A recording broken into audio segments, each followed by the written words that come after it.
Here we go around the table. We are recording this episode of Now and Next on Tuesday, March the 3rd. It's just after 10 o'clock, so I'm just warning you. Things may have changed by the time you hear or see this. But we'll get to a bunch of the issues that are really flying at hyperspeed.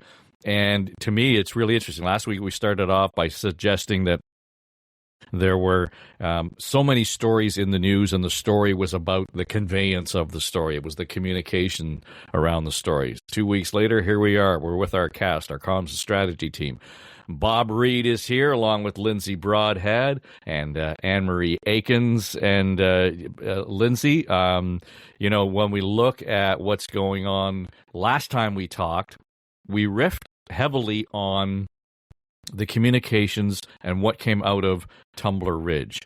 And maybe to our surprise, to some degree, varying degrees, we looked at the posture and the presentation of Pierre Poilievre.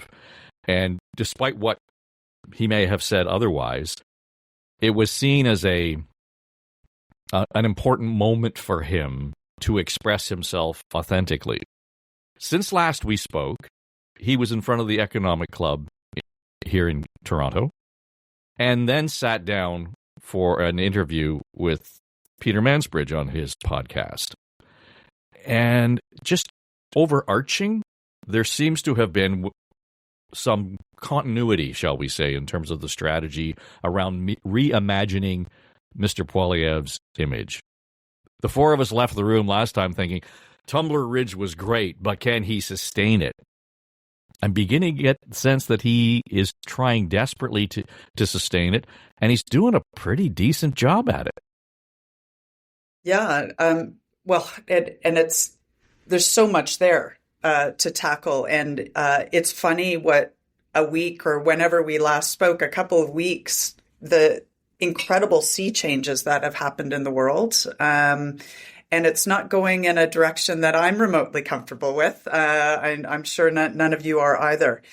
Poilievre seems to embrace the religion of Stoicism. It's something that he has referenced on a few occasions, certainly in the Mansbridge interview, which was excellent, actually, and I highly recommend it. He also quoted various Stoics in his speech, which is interesting. Again, and he's done this in the past, it's a very highfalutin academic exercise for the regular audience. Most people aren't very well versed in the Stoics. What it is, though, is a intended, purposeful means to a calm approach. I'm suspicious that a person can change on a dime. I'm suspicious that the multiple years of high level performance we've seen from this leader can pivot that quickly. However, this world has pivoted very quickly and dramatically, as I started with, and maybe he is embracing that as a sign of the times. So that's one thing, is to have a philosophy as a leader like that you follow. Another is it continues to be an act of necessity. His numbers have gone down dramatically. He's shown lack of control of his caucus, despite the kind of weak messaging, frankly, around the Jamil Javani visit to the States. I thought his response was incredibly weak. But what he's doing is, from Tumble Ridge, not because of that by any means, but certainly that was one of the first moments, his re-election speech, where he isolated key subjects like domestic issues, home-related issues, heart local, everything that Carney's not able to do right now. He's distinguishing himself in that regard, which in small ways, but he's also hitched his wagon to the Carney beast, which is moving quickly around the world and partnering around the world. And that is how he's distinguishing himself and making clear what his views and reflections of Trump are, when he's being criticized at vast lengths about not commenting in strong ways about the leadership to the south. So he's doing it in very subtle ways, but he's carving out an incredible new path that we haven't seen him on yet. Whether he sticks to it, the jury is out. Well, the interesting part of the conversation, there was many, I thought, with the Mansbridge discussion, and we'll get into it more deeply, but to your point around his reference to Donald Trump, that in fact there were criticisms within the conservative circles suggesting that it was almost as if Poilievre was afraid to say Donald Trump's name out loud to some degree or criticize in any way. And Mansbridge brought that up. And back to your point about stoicism, that's pretty much how Poilievre framed his approach to Donald Trump. As I age, I become more stoic in focusing on what I can control. And Mark Carney actually said something that I think is quite wise. He said, nobody can control what President Trump does. So we have to focus on what we can control. And that means strengthening ourselves here at home so that we have unbreakable leverage when we negotiate with him or his successors. Prime Minister Harper had a lot of wisdom as well. He said, we cannot focus on how the United States makes us feel. We have to focus on what we have to do to adapt. And that's my focus. Yeah, Bob, and I thought it was an interesting, twist on and the bridge there, because when he looked at it and said, here's how I'm dealing with Trump, he acknowledged the fact that, Carney's approach is actually the right one in terms of not worrying about things we can't control. But then kind of turning it back domestically and saying, we need to really focus on it locally, making sure that we're as strong as we possibly can be, because that's where our leverage is with the Americans to make sure we're strong at home. All of these points are, I think, fundamental sea changes in Pierre Poilievre's approach. I mean, you listen to that clip that you just played, and he's praising Mark Carney. Like, whoever thought we'd hear something like that come out of his mouth, and it follows on the Tumbler Ridge approach, where he gave Carney, he gushed about Carney and his grace in bringing the leaders together to come to that vigil, and his grace in how he, as the head of our government, has handled things that he never in a zillion years would have said about Justin Trudeau. So there's a significant change there. The fact that he's naming Trump and being critical of Trump is unprecedented in the Poilievre lexicon up to this point. So these are significant changes in his approach in terms of the things that he's saying and how he's saying them. And in the bigger picture, he's doing a couple of things as well. As Lindsay put it so well, he's hitched himself to Carney's wagon in terms of the global statesman-esque kind of moves and measures and rhetoric that Carney's using about middle powers, about controlling what Canada can control and those things. He's echoing those. But at the same time, he's also threading the needle that every opposition leader needs to have, and that is not just opposing for the sake of opposing, which is part of the duty, but finding a way to do it that doesn't necessarily crap on the government just because they're the government, even if they're doing some things that actually are right for the times and make sense. He's found a way to give a nod to that, to give an acknowledgement to, Carney said something wise. Carney's making some right moves. However, he's finally found the however in terms of the answer to the question, well, what would you do differently if you were in charge?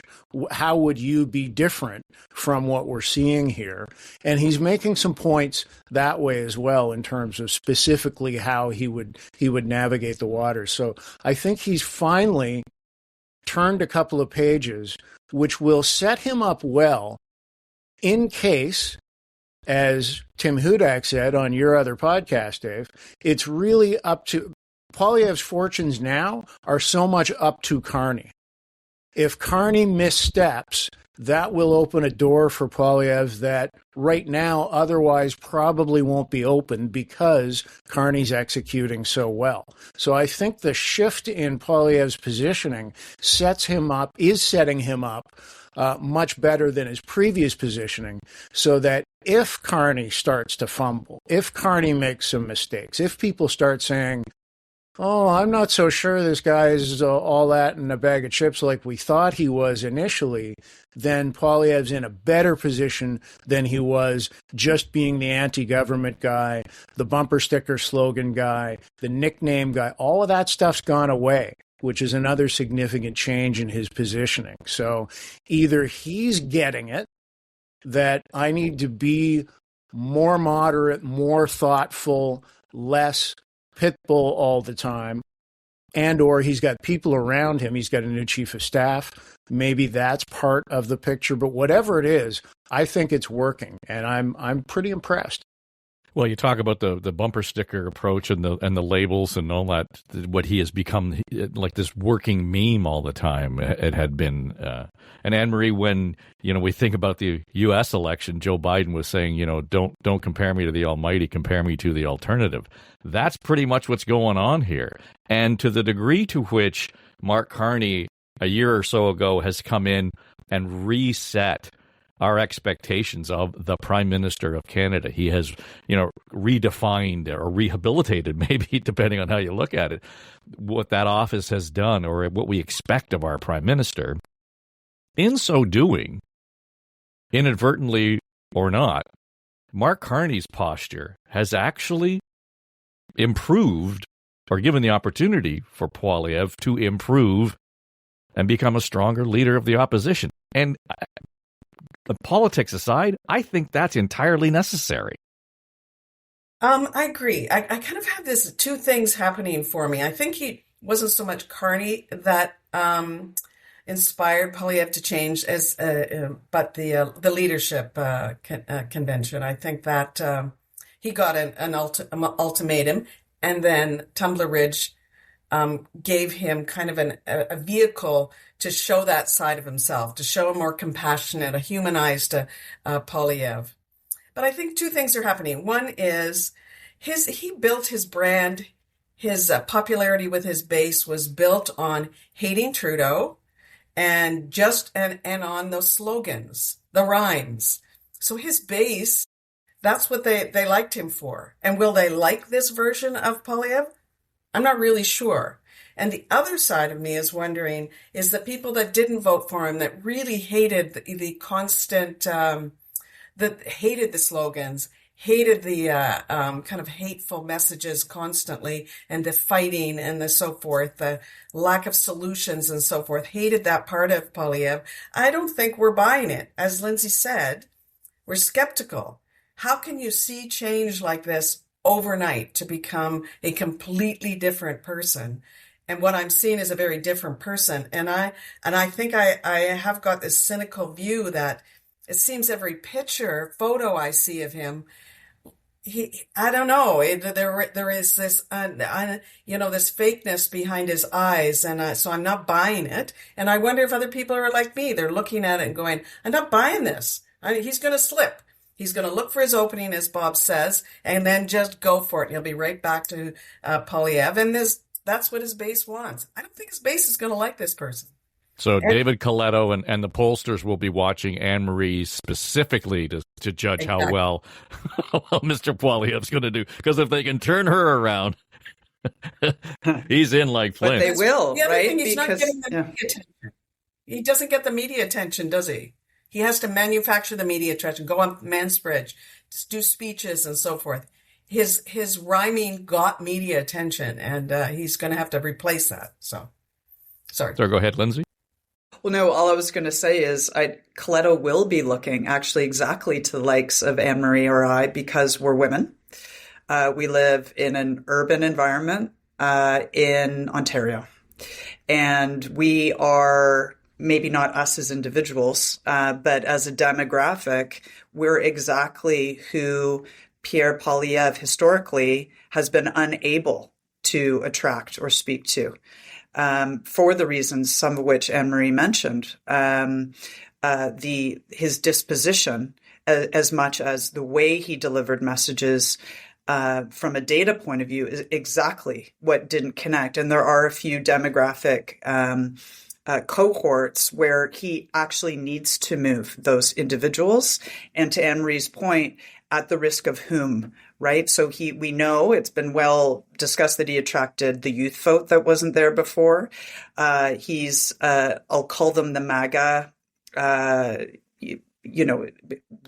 further right, more sympathetic to a Trumpian notion or point of view, more sympathetic to separatism, perhaps.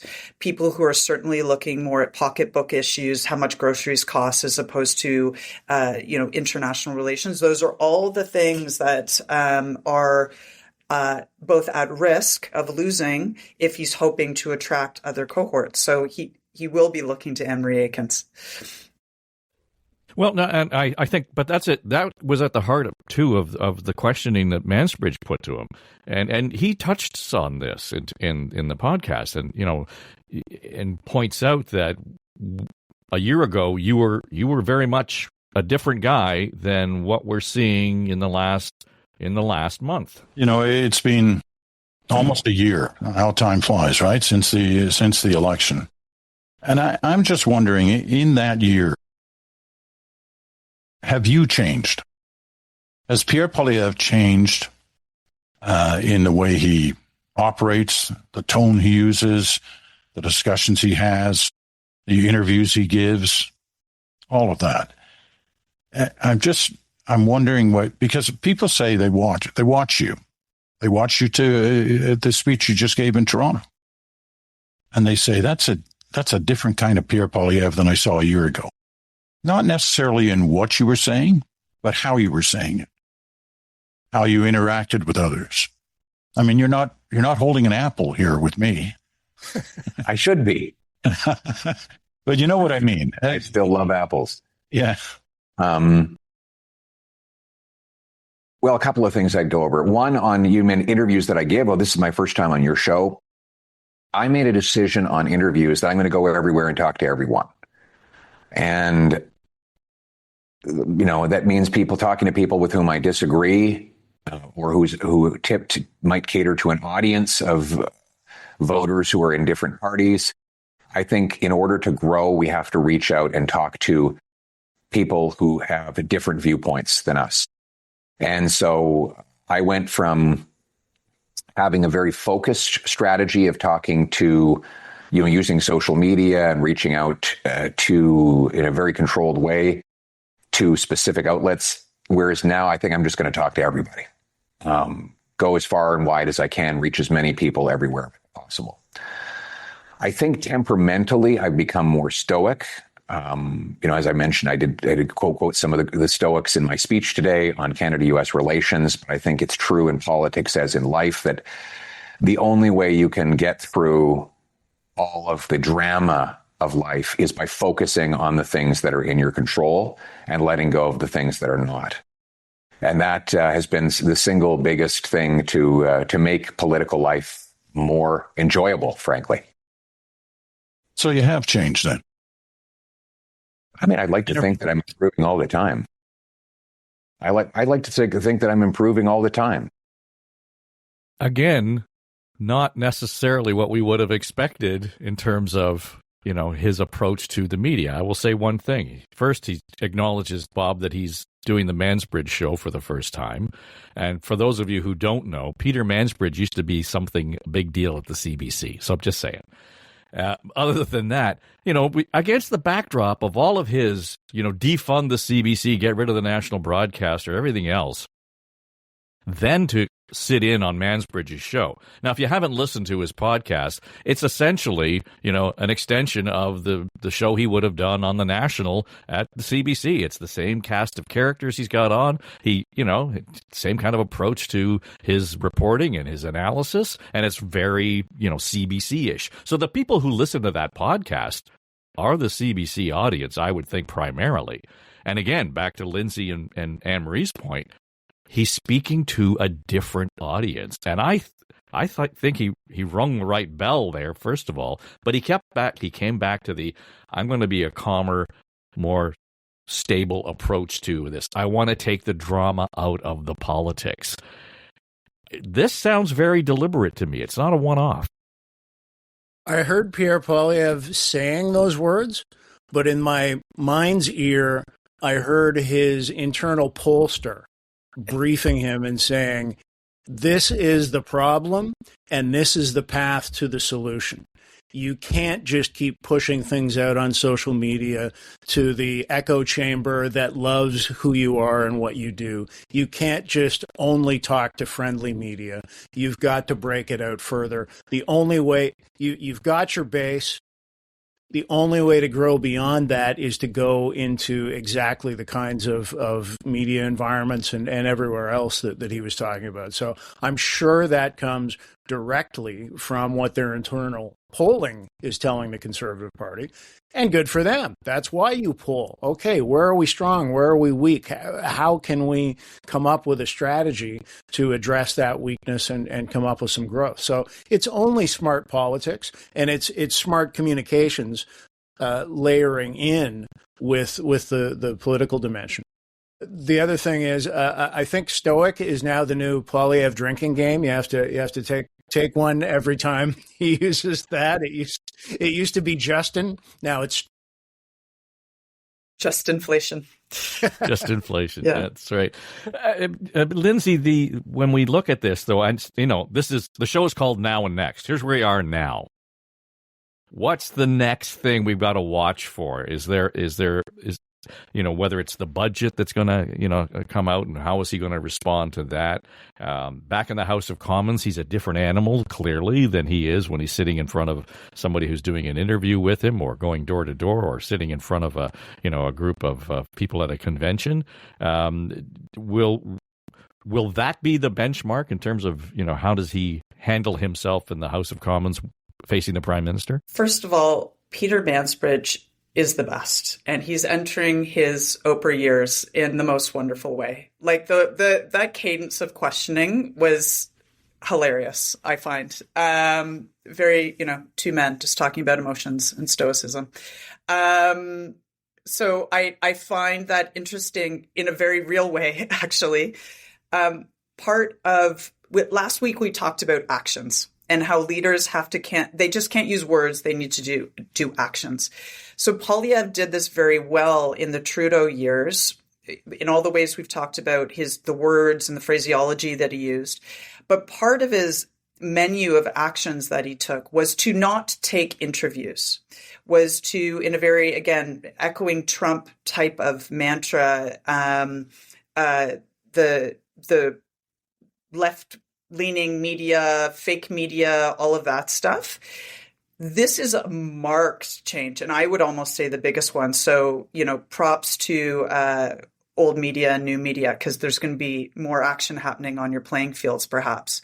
But if he starts taking interviews with what traditional media outlets couldn't access before, that's going to be very different, because he's going to be posed different kinds of questions. And again, this is a different action set than we've seen from him. One thing that's currently in Carney's favor is consistency.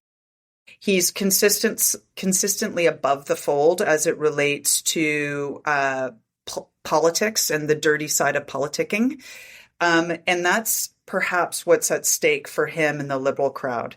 So it's going to be interesting to see where consistency sits. Can Carney keep in his lane, keep above the fray, and keep doing what he says he's doing, and demonstrate action? And then equally for Poilievre, he's now entered perhaps 2.0. PP 2.0. Is he going to keep down that route, or is he going to retract to different means? Because whoever loses the consistency game is going to be giving points to the other side in a big way, because that is what will change the game. Yeah, it's interesting, Anne-Marie, in the course of the conversation, Mansbridge said, do we need an election before the review of the free trade agreement with the United States, just to make sure we've got a clear mandate here and we can move forward on it. And he was very pointed in Poilievre saying, no, we don't need an election. Whatever, we're going to be one voice. We're going to move forward. The Prime Minister is going to take the lead on that, and that's fine.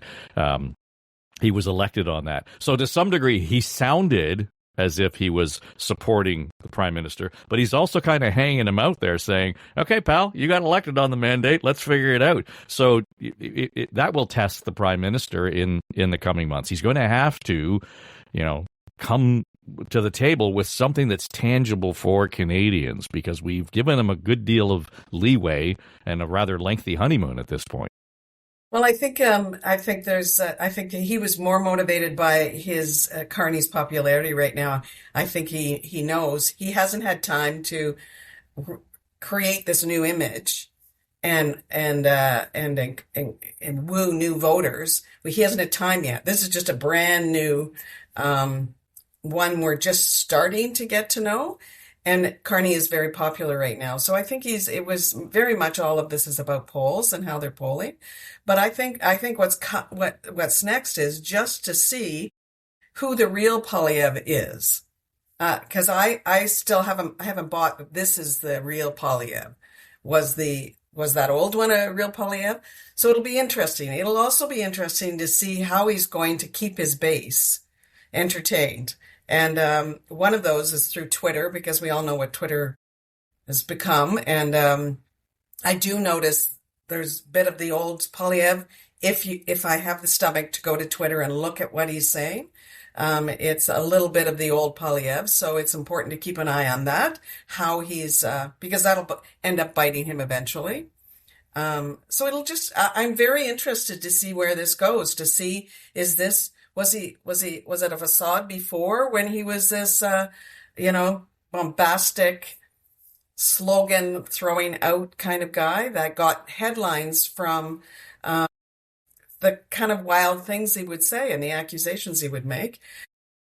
And he won't get that anymore if he's going to be this new Poilievre. So he'll go back to the interviews. You just might get him, Dave, on your podcast, because it looks like that's his strategy right now, is just to get out there, make news by being in the news in a more legitimate way than these slogans.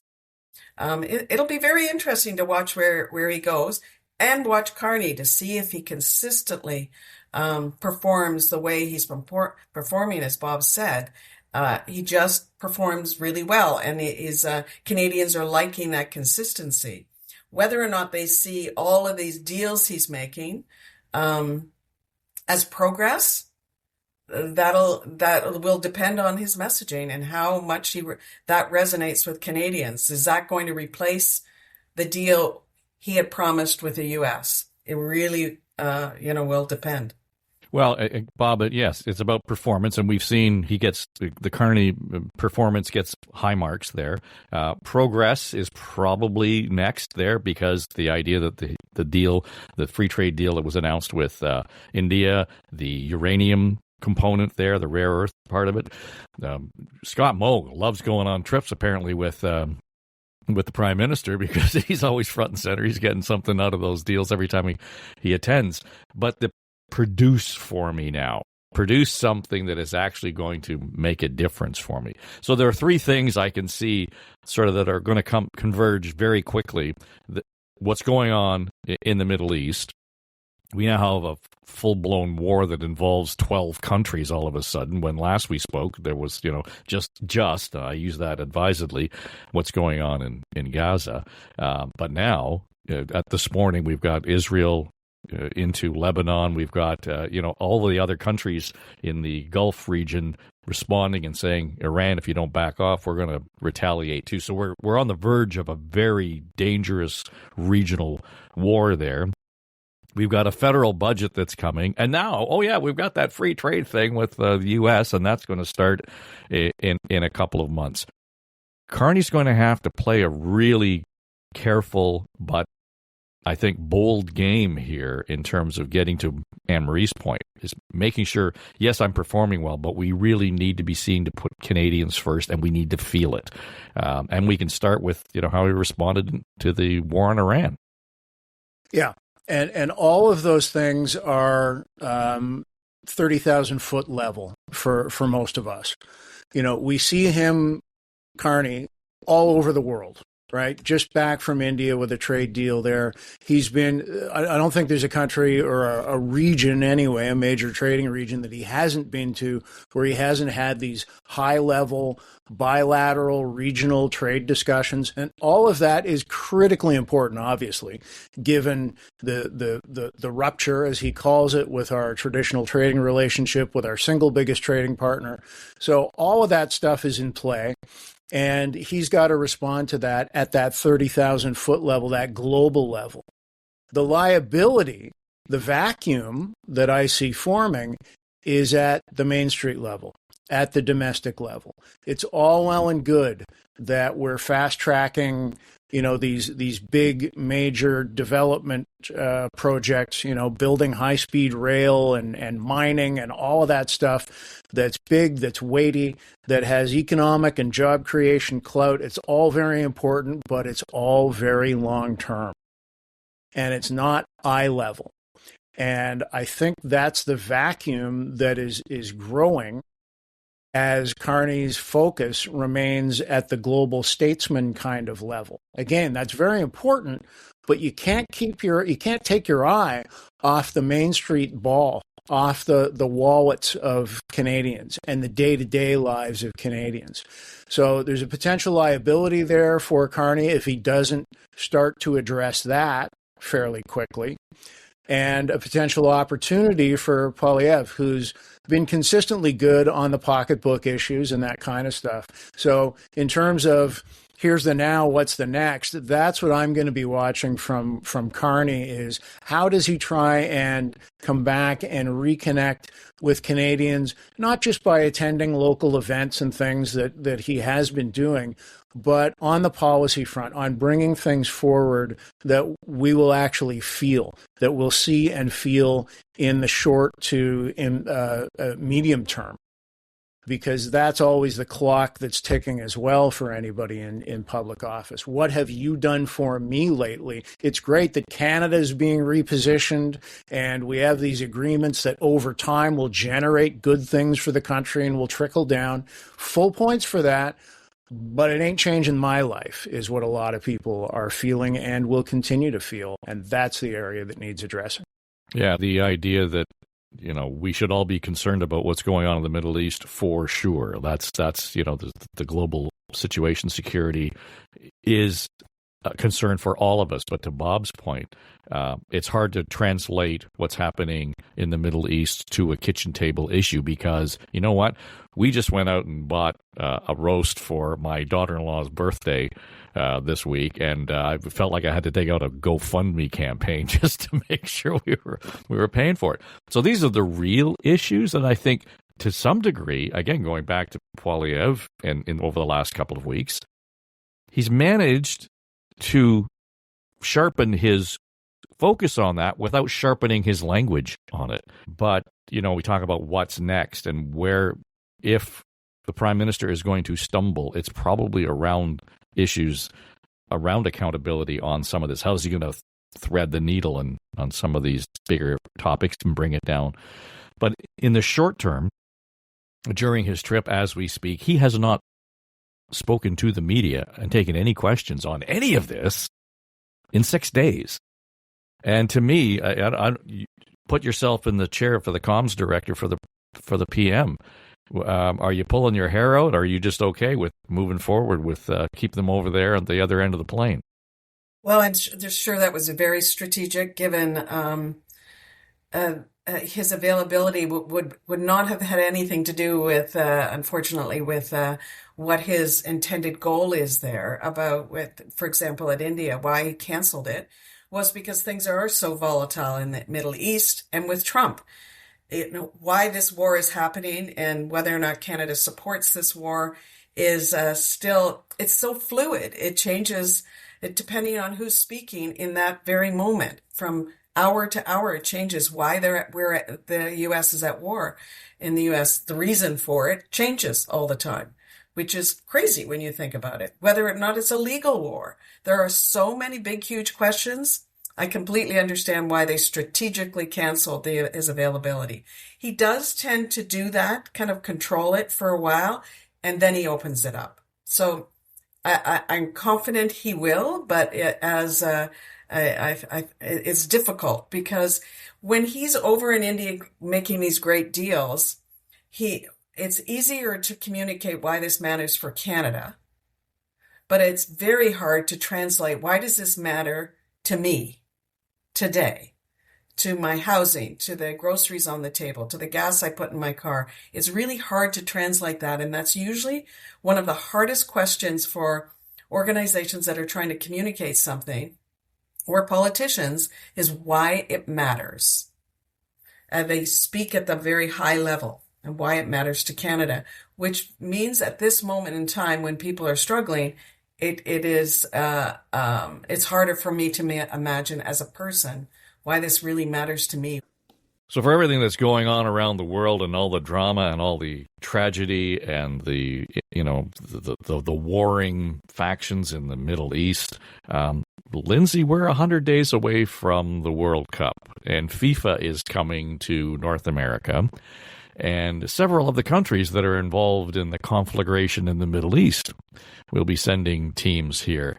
And it occurs to me that the backdrop of, sport and brotherly love all of a sudden, is a hard turn based on what's going on around the world. And it's going to be curious to see how, from a comms perspective, how our governments stick handle that moving forward. And who knows what's going to happen in the middle of the World Cup, because it's a weeks-long event. And given the weeks-long situation we've seen here, things turn on a dime. As I said off the top, things may change by the time you hear and listen to this. That has never been more evident than we have seen since January 1st of this year. Yeah, this is fascinating from a comms point of view. It's, let's point out the obvious. It's not a single country. There's 3 countries. So it's Canada, the U.S., and Mexico. There's currently kind of guerrilla warfare happening down in parts of Mexico. The United States is the United States. Canada is Canada. We're involved, either immensely directly or indirectly in a number of international now wars or conflicts. We're donating money, weapons, in some cases people, to different parts of the world. And this particular event is, touted as one where we're welcoming the world. So it's a fascinating juxtaposition. We just went through the Winter Olympics, which, as it always is this wonderful moment of when countries can come together and where sport is everything that it is supposed to be. It's a joining and a bringing together entity that very few things can do. But we also know, the 4 of us are in Toronto right now, but this is true for every participating city. You're going to have corporations and sponsors by the dozens and hundreds who have a vested interest and point of view, bringing their own brand, their own employee base and culture, their own politics, frankly. Some brands have points of view on these issues. So that is one cluster of stakeholders. You're going to have municipal politics, provincial politics, federal politics, state politics coming together and having a point of view and an invested dollar in it as well. Plus, in big urban cities in particular, you have, as we've seen, any number of different cultures coming together in protest, for or against not only an event like this, but for the events happening on the world stage.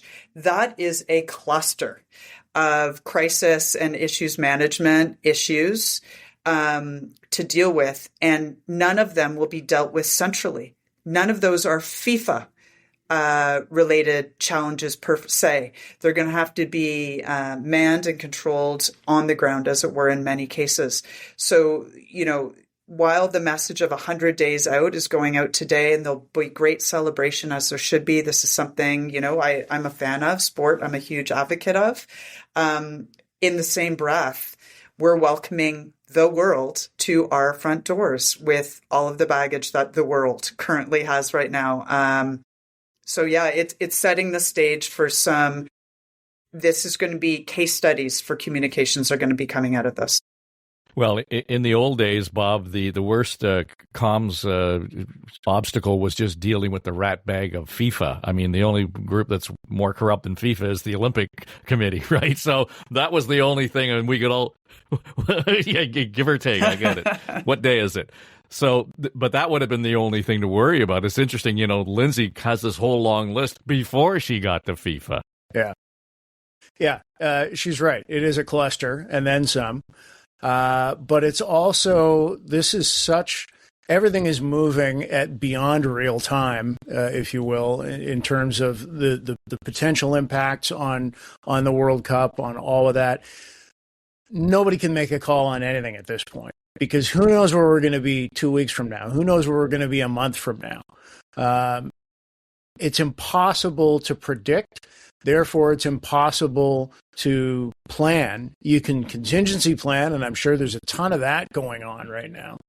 But I think in the short term, it's just got to be head down, business as usual is our MO, until we get to a bridge that we've got to jump off in terms of some set of circumstances bumping up against the timing of the thing that requires wholesale change. And then it will be FIFA's problem at that point. I mean, as host country, host cities, there's only so much we can do. We're not going to pull the plug or radically change plans on anything. We have to wait and see how the event is going to unfold from the top down. And FIFA doesn't have a clue right now, and they won't for some time. So I don't envy any of them, but I don't expect we're going to see a ton of communications right now, other than we're monitoring the situation. We are putting plans in place for potential scenarios, but no decisions are getting made until we're in a position to make decisions. Well, I go back to a couple of weekends ago, Anne-Marie, when there was they estimated that there were more than 250,000 people on the streets in Toronto for this, anti-Iran protest and march, and it was all very high level. It was well organized. It was relatively peaceful. I mean, it got never really got out of hand. I mean, I think there was one arrest, and it had nothing to do necessarily with the march. And I was thoroughly impressed by Toronto police the 2 or 3 days beforehand, saying, "Hey, here's what's going to happen. Just be aware. We're doing this, and this. It's going to affect your transit. It's going to affect your ability to get in and out of your neighborhood. All of those things." And the implication being that whoever organized it, they had all the right permits, they talked to the right people, etc. So, one, that could happen during FIFA, because the world stage will be, your oyster for that perspective, and you can take advantage of it. On the other hand, there's also the distinct possibility that we'll get pop-up protests and demonstrations. So the ability and the willingness of, whether it's police forces or municipalities, and those are the people who are pretty much going to have to manage those things, their ability to be ready for the comms strategy is critical, well beyond what goes on at the stadium. Exactly. I think this is a huge opportunity on so many levels, and the communications aspect of it fascinates me, because crisis comms fascinates me. But I was involved when I was working at the city and when I was working for the province, that when these huge events, and this one's going to be massively huge, there's a process in place that happens years ago. So as soon as we won FIFA games, we knew there were going to be games here. They would have convened an interprovincial, intercity coordinated group of transportation, security experts, the police, the EMS, fire, everyone you can think of in the city. There is this coordinating group that's been working together. And most importantly right now, I think, is the police has a full security team. We don't see much of this work that goes on behind the scenes and how they are coordinating this and adapting their plans given world events. So this is a huge opportunity. And I think the mayor tonight is the 100 days, and there's starting with an event to launch the 100 days. And I think somebody needs to be out there pretty much every day communicating to the city about our security and transportation plans. This is, underway to really convince people that we have a handle on this event and we can handle it throughout the event, and have the experts at the table that are working on this. The other opportunity I see is that for our tourism, our Destination Toronto, Destination Ontario, to really sell Canada and Ontario for our economic stability, for our safety, and our security. And it's a place to come where a lot of people don't want to go to the U.S. right now. Their tourism is way down because of the lack of their stability. We can sell Canada as a place to come. I know many people are hurting and they're feeling like, I can't afford a home. I can't afford groceries. I have to take out a loan to get my roast, as you said, Dave. But at the same time, Canada does have the most, one of the most stable economies, the most responsible leadership, and we are a very safe country. So we need to sell ourselves to the world. It's a really good opportunity, I think, on so many levels. But we got to do it right. We really have to do it right from the get-go. And I'd like to see a bigger presence talking about the plans that we have, not just celebrating, but talking about the plans and the work we're doing behind the scenes. Yeah, and I think, Lindsay, this goes beyond the politics. I mean, whether the mayor buys into FIFA, that ship has sailed, and she can point to John Tory and say he's the guy that can be blamed for it or whatever. But I think that on the ground, boots on the ground feel to this is really what's going to be critical in terms of the communications. How are we going to make sure that this is done, that's done? I thought they did a pretty good job when we had, the Pan Am Games. Again, not nearly to the scope of what we're about to face. For example, in those days, I think it was 2016, you knew that this lane of the Gardiner Expressway was open only to, transporting athletes back and forth and so on. And we didn't just get through it. It was a pretty decent time in the city. And the only reason that worked is because they said it out loud, they said it early, and they said it often.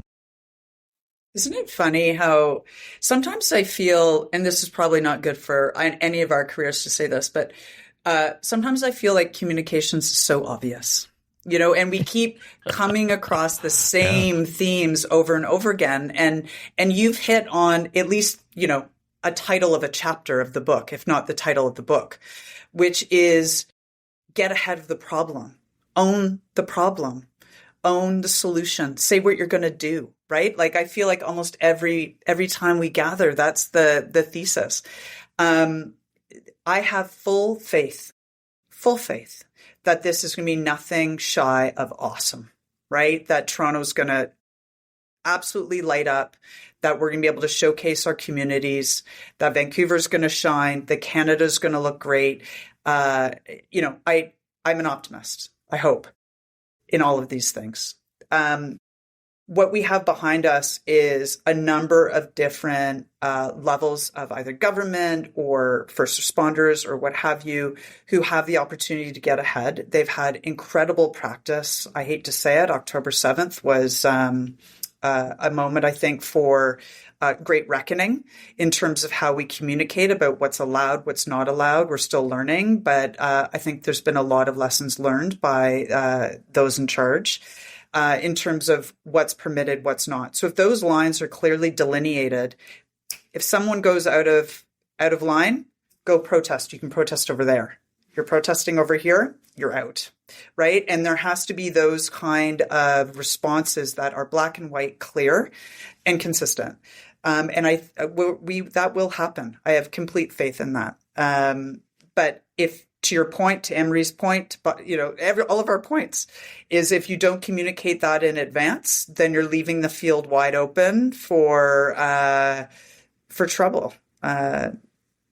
So there you go. Easy comms. Easy comms.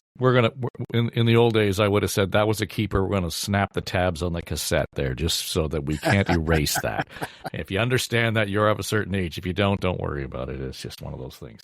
All right, let's leave it there on a note of optimism, and that is our cast, our comms and strategy team, Bob Reid, Lindsay Broadhead, Anne-Marie Aikins. And if you are watching on the YouTube, just make sure you hit the follow button or subscribe, and you'll get notifications of every time there's a show that drops in there. By the way, you also get On the Ledge, your Ontario Politics podcast, in that feed. So if you're listening on any of the audio platforms, make sure you hit follow as well. And from time to time, I drop this one into the On the Ledge feed just because there are things that overlap, and I think that audience really needs to pay attention to what this crew has to say. All right, that'll do it for us. I'm Dave Trafford. This is Now and Next. Have a great week.